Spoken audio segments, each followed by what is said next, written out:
What a wild night of college basketball on Wednesday. It was so much fun. Comebacks, near comebacks, court storms. It was electric. The atmospheres were great. How can you not love this sport? You are Locked On College Basketball, part of the Locked On Podcast Network. Your team every day. Hey there, what's up? Welcome into the Locked On College Basketball Podcast, the only daily national college hoop show out there. I'm your host today, Isaac Shade, and I want to thank you so much for joining us, especially you everydayers who are locked in and tuned in all the time. We can't thank you enough. If you'd like to be a bigger part of this Locked On College Basketball community, come join our Discord where that entire Wednesday night of awesomeness, we were all unpacking it together, and we will be doing so throughout Thursday, and we'd love to have you join us. Do it. The link is in the show notes. Hey, overview of the show today. We're going to walk all the way around the second night of the ACC-SEC Challenge, but there was some other really great basketball that took place on Wednesday night. We had a big-time upset. We had somebody wearing the wrong tights. It's a whole Peter Pan situation going on in Kentucky. And our undefeated watch lost a couple people on Wednesday night. So we're now down to only 20 remaining undefeated schools in D1 men's college basketball. So ACC-SEC Challenge, it's the inaugural year. How does it turn out? A dead tie. Ugh. You know what I mean? It's like nothing worse than a tie. Could we not have some kind of tiebreaker here? I know it's meaningless and it doesn't matter at all, but I just need a winner. I hate tying. That's why I'm not a big soccer fan, except for the Olympics and the World Cup. It's funny, though. The ACC actually would have won this. Florida State was up 17 with, I think it was like 6.5, 6:45 to go, and choked it away. Georgia came back and won 68-66. And so there is your tie. I want to start by talking Duke and Arkansas. Number 7 Duke at Arkansas, Bud Walton Arena. And you talk about electric atmospheres. That place was bumping. I live an hour and a half north of Fayetteville, Arkansas, and I could feel the tremor from where I live in Webb City, Missouri. Arkansas gets this thing 80-75. So let's start right there. Bud Walton Arena. The Hogs hold off this major crazy push from Duke late. We got a court storming while the PA announcer is telling everyone to stay off. No, don't come out. No, come on. You kidding me? That's not going to happen. They're waiting to erupt in Fayetteville, and erupt they did. Now, Duke had a great comeback down the stretch. Arkansas had a less than great ability to break the press or deal with Duke's pressure. And so kudos to Duke for showing that kind of resolve in for them kind of untenable atmosphere. But ultimately, it's a win for Arkansas and a loss for Duke, and that's where it is. So, you know, my big question heading into this game for Arkansas, they had just lost 2 in a row at their last 2 games of Atlantis to Memphis and then to North Carolina. Honestly, they probably should have lost their first game to Stanford, and the game before that, they had lost to UNCG. So they're coming into this thing having lost 3 of 4.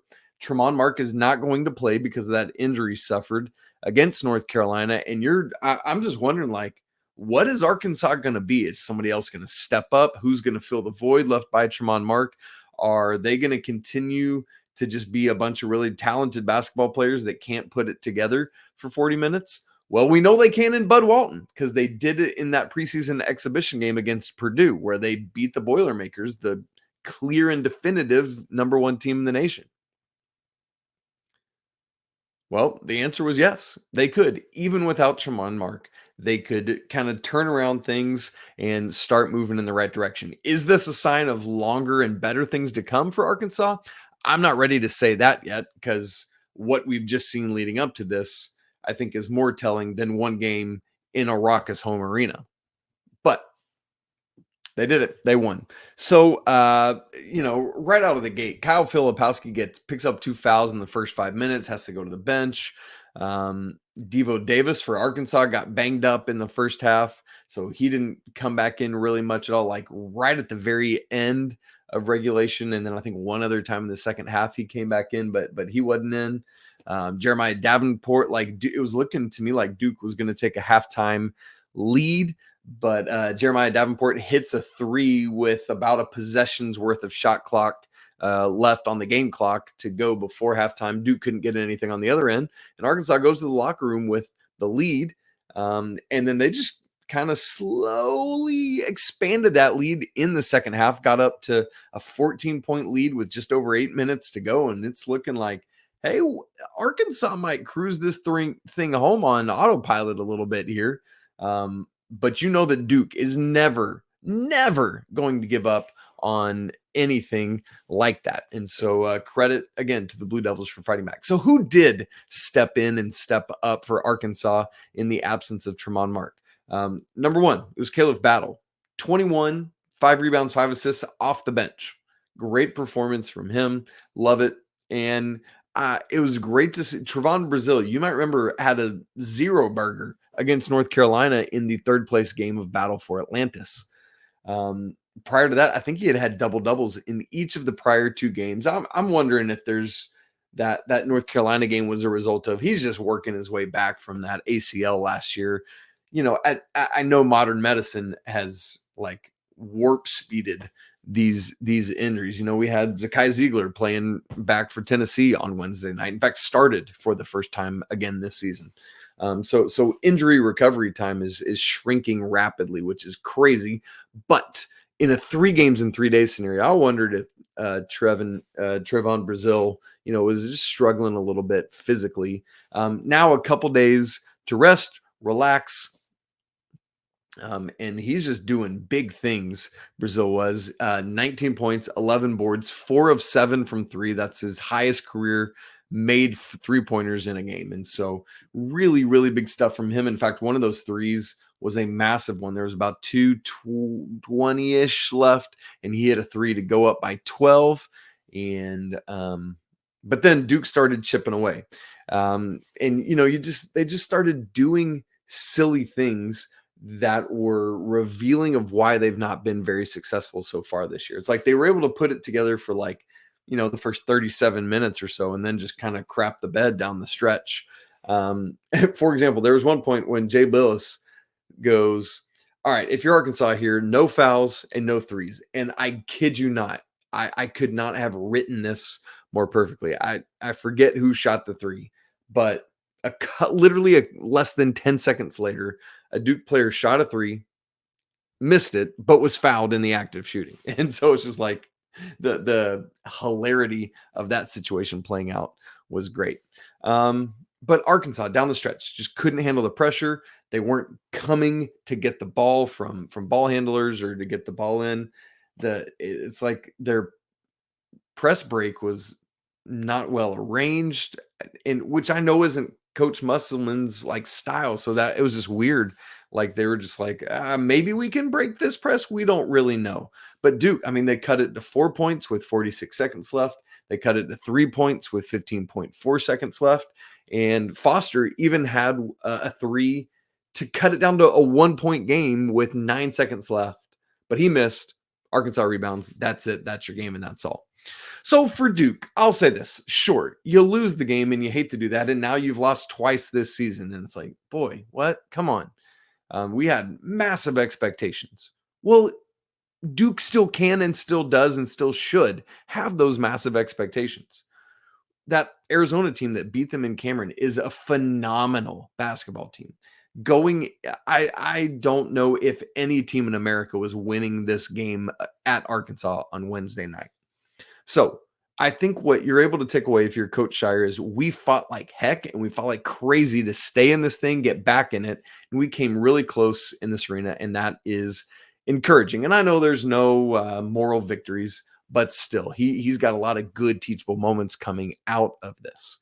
I think the question that a lot of people are going to ask is, are we wrong about Duke? Should we be worried about Duke? I'm not worried about Duke. Now, if they start dropping off games they shouldn't be losing or are non-competitive, that's a different thing. But that was not the case in the Arizona loss, and that was not the case in this loss. I'm not worried about Duke. I still think they're a phenomenal basketball team.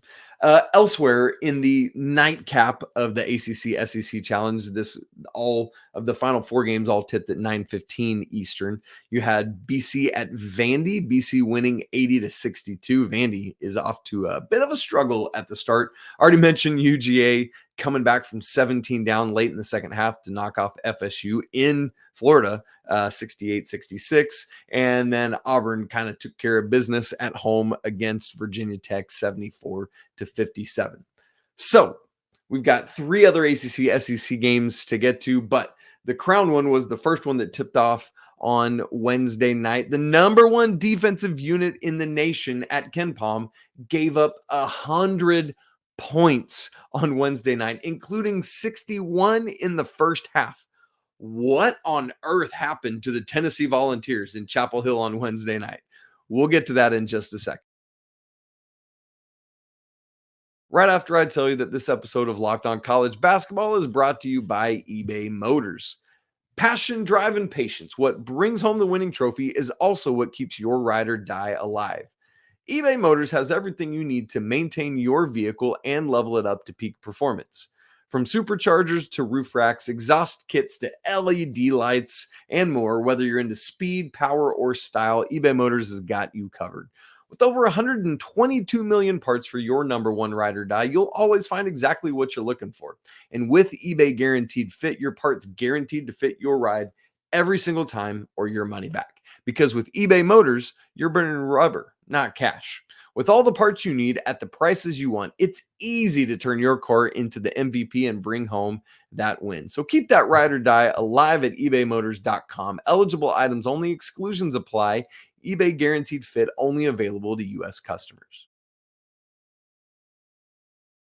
Okay, let's move from talking about Duke and Arkansas to moving to talk about Duke's arch rival, the North Carolina Tar Heels, who were at home hosting the number 10 Tennessee Volunteers, or in our Locked On rankings, Tennessee was 8, Carolina was 16. Tar Heels win this game 100-92. So that's 192 points. If I remember correctly, the over-under was like 140 something, which even I thought that was high. Like I was like, yeah, take the under. I think I picked the game at like Carolina 65, Tennessee 62. Yeah, not even close to that for either team. I mean, Carolina scored 61 points in the first half, and I picked it 65-62. Hilarious. Here's the big takeaway for me. The question, I talked about my question for Arkansas coming into that game. My question for North Carolina, despite the fact that they were favored at FanDuel by 1.5, was, is North Carolina tough enough to hang with Tennessee, to just at least come close to matching Tennessee's toughness? We had seen some of that last week in Atlanta against Villanova and against those same Arkansas Razorbacks. But Tennessee is a different animal. It's a different beast, particularly with their defense. I came in to the game questioning which is the weakest of these 4 units. And on paper and at KenPom, it was Tennessee's offense. Never in a million years did I dream that the weakest unit on the court, at least for the first 20 minutes, was going to be the Tennessee defense. What on earth was happening? So the answer to, was Carolina tough enough, is not only were they tough enough to meet Tennessee's toughness, they exceeded it. They were the aggressors. They were the quicker ones to loose balls. They were on the floor getting rebounds, deflections, pokeaways. Like that first half was crazy. North Carolina out Tennessee. That's what we saw in the first half. To fathom that any team dropped 100 points on a Rick Barnes coach team is bonkers to me. It's just the second time they have ever, the Vols, allowed 100 points in the Rick Barnes era. In fact, this season, they hadn't allowed more than 35 points in the first half. Carolina got 61. And the 22-point halftime deficit was the largest deficit Tennessee has ever faced under Rick Barnes. And yet they, just like Duke, almost came back to win this game. That was a storyline of the night. We'll see it again in the Colorado State game. It's wild. Like, here's another way to look at it. How crazy this, I just want to keep painting this picture of how nuts this first half was. Tennessee on the season was averaging 61.5 points allowed for like points per game, the entirety of the game, 61.5. Carolina scored half a point fewer than that in half of that time. What on earth? That was a crazy display, the likes of which I don't think we'll see again against a Rick Barnes coach team. But as you expect, Tennessee comes back out from halftime a little bit more ready to go. Honestly, the standout player from either team in this game is Dalton Connect. You know that we have been a champion of his on this show. I talked about him all summer, that I loved him, was really excited. I mean, you've got Jimmy Dykes in this game talking about him now as a first-round draft pick next summer. Like, what? Crazy. But, I mean, he was all up in his bag on Wednesday night, and you saw it all on display. I mean, Rick Barnes just started putting the ball in his hands to bring up the court. He's raining from outside. He's getting to the rim. He's knocking him down from the free throw line. Sad thing, though, is he finishes with 37 points. And as he was about to go to the free throw line to set what was going to be a record for the most points an opponent had ever scored in the Dean Dome. That's pretty crazy. Unfortunately, on that play, rolled his ankle pretty bad, had to go out. Tennessee had to have someone else shoot, and he never came back in the game. So that could be an issue for Tennessee, because he has been far and away their most productive and most efficient offensive player. And so it's the kind of thing where it's like, we're in this non-con stretch right now. In fact, I should look at Tennessee's schedule as I'm talking about this, because they are going to need him in a major way this season. Let's see. Here's Tennessee's non-con. They're off till Tuesday of next week from now. That's great news for letting that ankle heal. And they're home against George Mason. But then Saturday, December 9th, so about 9 days from now, they host Illinois at home. Now, while that's a big and important non-conference game, I don't think it's worth risking what's going to happen the rest of the season just to get him back in. Now, if he's ready and he's good, do it. Play him. He needs to be in. You got to have his offense. Otherwise, Tennessee starts to look a little bit like what we've seen last year from Tennessee. Great to see Zakai Ziegler get back into the starting lineup. It's going to take him some time to start to trust his body, to trust his shot, to do the things that Zakai Ziegler does, but they need him, and they need that to happen. And Tennessee needs more offensive help as well. As for North Carolina, RJ Davis leads the way with 27, coming off scoring 30, I believe it was, against Arkansas last week. Armando Bacot had a rough battle for Atlantis. He was back to himself for the Tar Heels. 22 points, 11 boards, 10 of 13 from the free throw line. This dude is shooting 80+% from the free throw line, which is crazy. 3 assists and no turnovers for the Tar Heels. Harrison Ingram continues to shine for North Carolina, doing a lot of stuff. He might be the key to their success for this whole season. If not, it's freshman Elliot Cadeau, who had his first career double-digit assist game, 10 assists, to go along with 0 turnovers. And he had 1 turnover the entire 3-game stretch in Atlantis. Watch out for Elliot Cadeau for North Carolina. Check in on that. All right. One question, same thing that I asked about Duke. I want to ask about Tennessee. Should they be worried? They're on a 3-game losing streak right now. Now, as Andy and I said on the show the other day, the first 2 of these losses that they've just encountered are to the teams that were 1 and 2 in the nation at the time, Kansas and Purdue, who are now teams 1 and 5 in the nation. And then this one to Carolina, who is, what were they, like 16th in the polls, maybe 17th, but they're 11th at KenPom. So all 3 of these losses are to top 11 KenPom teams. I'm not worried about Tennessee. I really think they're going to be fine. I know they've got 3 losses, and we're not even into December. But you tell me who's playing that gauntlet of a schedule. Not many teams at all are getting there. My biggest worry right now for Tennessee is Dalton Connect's health. Like, get this dude healthy and do whatever you got to do to get there. All right, the final 2 ACC SEC challenge games from Wednesday night. But these were both in the earlier time slot with the North Carolina-Tennessee game. Number 17, Texas A&M goes to Charlottesville to take on Virginia. Remember, they had just lost a couple games ago to FAU, rebounded with a solid win against Iowa State in the ESPN Events Invitational. But now go to Charlottesville and lose to Virginia by 12, 59-47. So that's tough, but man, we all know this. If you follow college basketball, winning at Virginia is always a difficult proposition, regardless of how good Texas A&M is. And I still feel really good about Texas A&M, to be honest with you. In fact, the good news to me for A&M is that they got back Henry Coleman III in this game, 16 points, 14 rebounds. So that's a very encouraging sign after he missed some time last week with an injury.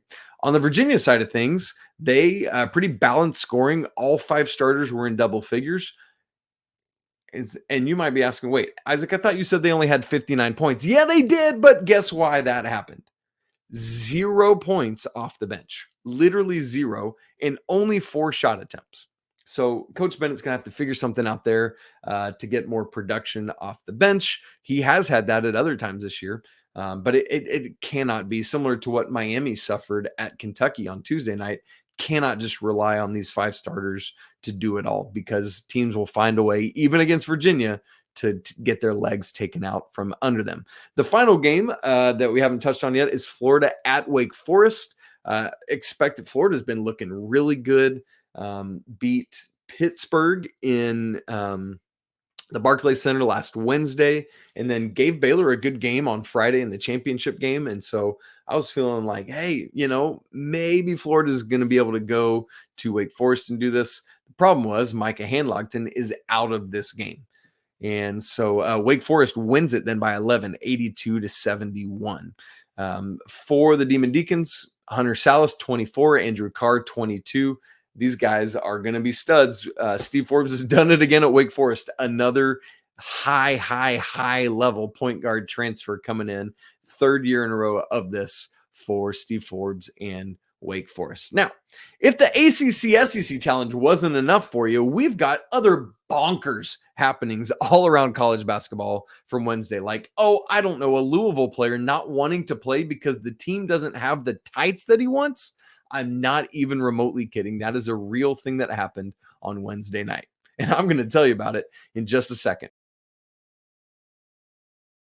Right after I tell you about our sponsor today, Prize Picks.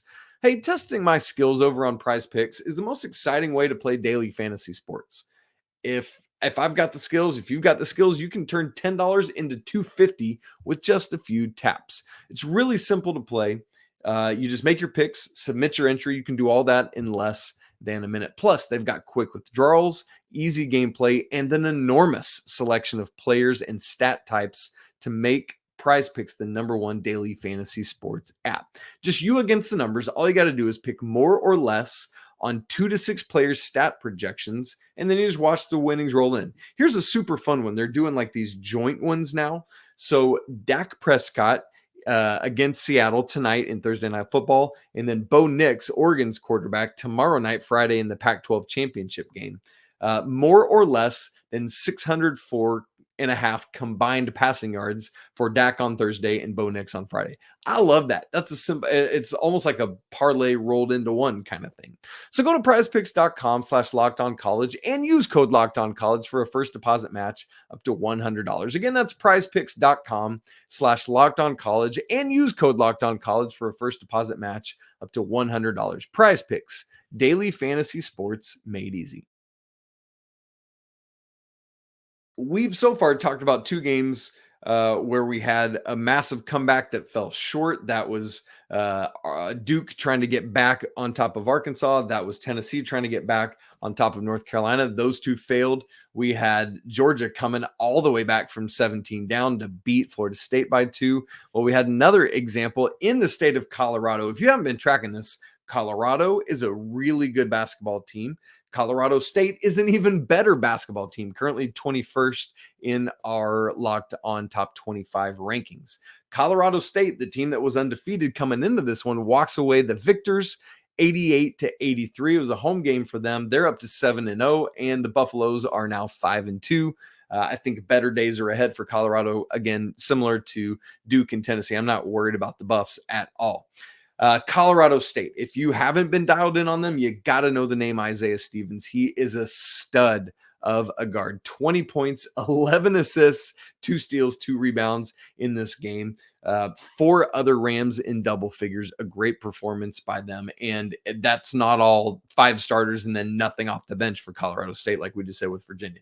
No, this is a total team effort. But what Andy Patton and I were texting back and forth about this some. What we were enamored by in this game was Isaiah Stevens, his back and forth with KJ Simpson from Colorado. KJ finishes with 30. Cody Williams drops 21 in this game. And so Colorado kind of has this 3-headed thing with the 2 of those guys and De Silva. And I think Coach Tad Boyle is going to have something this season. I talked about Colorado made this push. Colorado State led by 15 at the half. It was just a 10-point lead with 2 seconds before halftime, but Colorado State got 5 points in the final 2 seconds before the half. But for Colorado, again, kudos on the road for cutting this down. They cut it to 6 on multiple occasions, got it to 5 on multiple occasions within the final minute of the game, and even down to a 4-point deficit with 4 seconds left. They cut it. The lowest they got it was a 3-point deficit. Or excuse me, I'm sorry. They had a 3. I misread my notes that I'd taken. They had a 3 to cut it to 2 points with 7 seconds, but missed that. Kind of similar to what Duke had. So the true lowest deficit was 4, and they just couldn't pull it off. But a great comeback, great resolve on the road there for Colorado. Colorado is going to make a ton of noise in the Pac-12. But my thing that I'm even more looking at, is Colorado State the best team in the Mountain West, with all due respect to San Diego State and Jaden Ledee and the ridiculous season that he's having so far? Keep it Nevada. They're undefeated as well. Mountain West might be a little bit better than perhaps we had thought. A couple other quick notes for you. Ole Miss had just gotten a good win on Tuesday night over NC State at home, and then on Wednesday learned that transfer Musa Cisse is now going to be eligible to play for them. This is great news for Coach Beard and Ole Miss. Villanova drops another game. This one is to St. Joe's, 78-65. Hey, but let's not sleep on St. Joe's. Remember, they just took Kentucky to overtime last week. They're going to have something to say in the A-10. The fight and Jameer Nelsons are going to do that. Currently, they're 3rd in KenPom in the A-10, behind only Dayton, who also got a nice win on Wednesday night. They won at SMU as well as Duquesne. For Villanova, I don't know what this is. Is this a battle for Atlantis hangover? I mean, shoot, we just talked about Carolina dropping 100 after Atlantis. I don't see other teams struggling here. It wasn't like some miracle thing. St. Joe's led for the final 7 minutes of the first half and the entirety of the second. They're going to have to get something figured out. Villanova is. They didn't shoot. I mean, they hit 10 threes, but it took them 37 attempts to get there. So that's just 27%, 39% from the floor in totality. Justin Moore was the leading scorer for Nova. Same kind of thing. Had 17 points, but he needed 16 shots to get there, including 3 of 12 from 3. So for Villanova, they just can't have days like this. And so we've seen it now twice, this one and then losing to Penn. All right, let's get to this Louisville news because it is hilarious. They were the lone team that got left out of the ACC-SEC challenge, but they did play Bellarmine on Wednesday night, and they did beat Bellarmine on Wednesday night, 73-68, despite being down at halftime. Louisville, come on, man. But that's not the story. The story is Ty-Laur Johnson, who didn't get the tights he wanted, like tights, like Peter Pan, what he wears.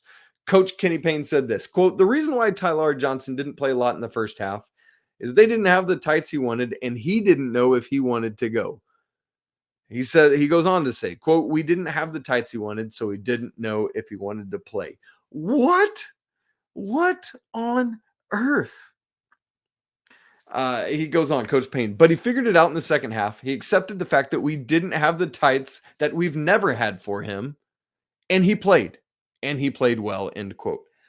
Like, I cannot wrap my college basketball loving brain around the circus show that is the Louisville Cardinals right now. Like in what like I feel like I'm being Truman showed here watching what's going on at Louisville. This is absolutely insane to me that this is a thing. You don't like, and Coach Payne said, we never have had these tights. It's not like we usually have them and then we just forgot them this game. Johnson has never had these tights to wear and he doesn't want to play. What are we doing? All right. 3 games of note for you coming up later today on Thursday. A big kind of mid-major game. Liberty 6-0. They're undefeated and look really good. They are at FAU, who's 13th in our poll. They're 5-1. Obviously did have that one loss to Bryant. That game is 6 Eastern on ESPNU. Tonight, FAU favored by 7.5 at FanDuel. Now that we're past the ACC-SEC challenge, now we move into the Big East Big 12 battle this weekend, but it starts today. You've got Texas Tech 5-1 at Butler 5-2 in Hinkle. Butler by 1.5. And then you've got one that I don't think is going to be much of a game, but it is a road game. Number 15 Creighton at Oklahoma State. They're in Stillwater. Blue Jays favored by 8.5. But remember what just happened to Creighton. So I don't know what to expect. I'm going to be dialed in on those 3 games.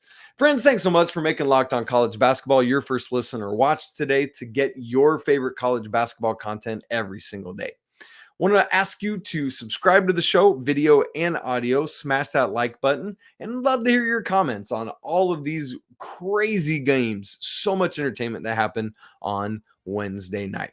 As always, apologies to the Lawyer family. Let's go Wildcats. And until tomorrow, me and Andy all together on Friday. Peace.